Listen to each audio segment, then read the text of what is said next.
it to other classes over at Tsinghua yesterday. The paper goes about a project of mine to develop a contemporary North American Daoxue. I call it Boston Daoxue.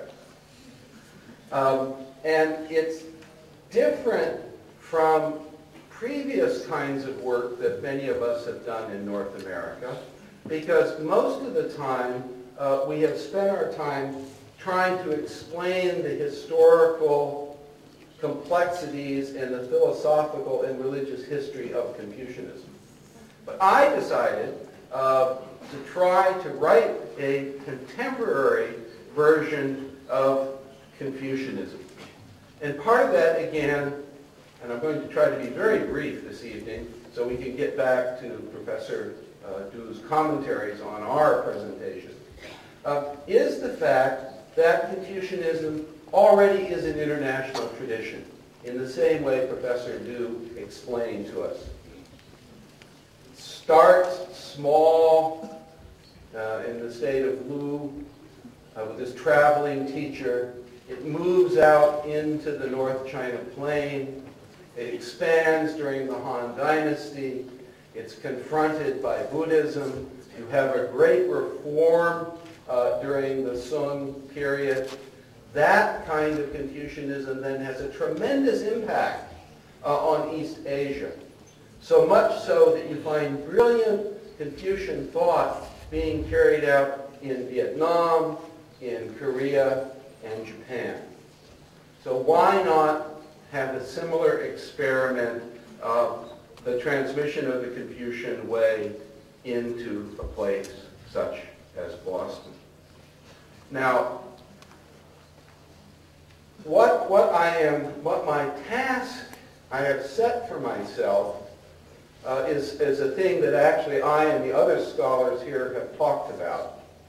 And that is the question, for example, today Professor Baker was saying that language in philosophy and the words we use are kind of like Zhuangzi's image of the frog in the well.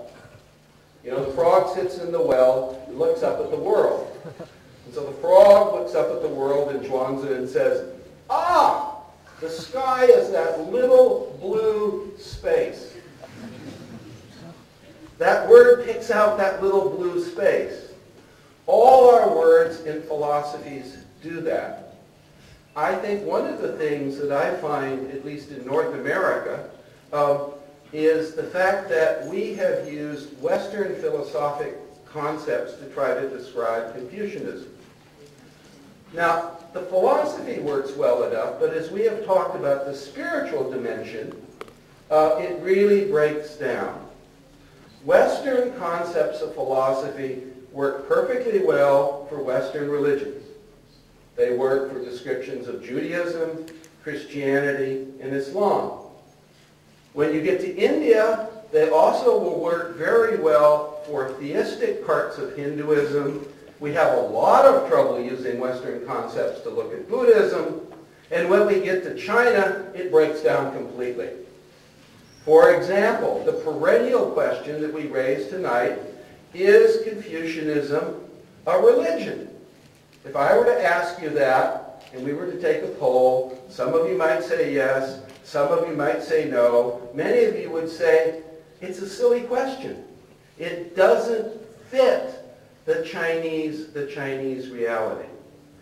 One of the things that I have seen in coming to conferences now in China, especially since about 2000, is many of my Chinese colleagues saying, all right, we have begun to use or used very effectively various forms of Western analysis of philosophy and religion. But what I find most interesting when I have a chance to talk to you for more than 10 minutes is that I listen to my colleagues talk about, well, how can we begin to, as East Asian intellectuals, to develop a vocabulary, a Chinese vocabulary, that makes our sky broader, allows us to register important concepts that work in an East Asian setting. I'll take the question of religion. I think, now this is my guess, I could be wrong about this, but in an audience like this of college students and professors, when I ask a Chinese friend, are you religious? I can see most of my Chinese friends start thinking, and they think, well, John is asking me, am I a Christian? Am I a Buddhist? Am I a Taoist? Well, maybe I am, but maybe I'm not. And if I'm a Confucian, I don't even know how to answer that question. Now, if I ask you the question, to whom do you owe sacrifice on the death of your parents, you know exactly what I'm asking you. You owe sacrifice to your family. Whether you carry out family sacrifice as Zhu Xi would have outlined it in the Zhu Zhali, or whether you don't, I was told even Mao Zedong would understand that question. He wouldn't necessarily carry out family ritual, but it's a question that makes sense within the Chinese religious and cultural sphere. These are the kinds of questions that we need to ask. Now, I decided to take a very particular Chinese philosophic tradition, and it's the tradition of Zhu Xi, Zhuzi, and the Song Dynasty, Dao Xue. And I've done an analysis of it in terms of what I take to be one of the interesting features of Zhu Xi, which is a very interesting philosophic analysis of Song thought. And basically, as many of you know better than I do, Zhu Xi will argue that you can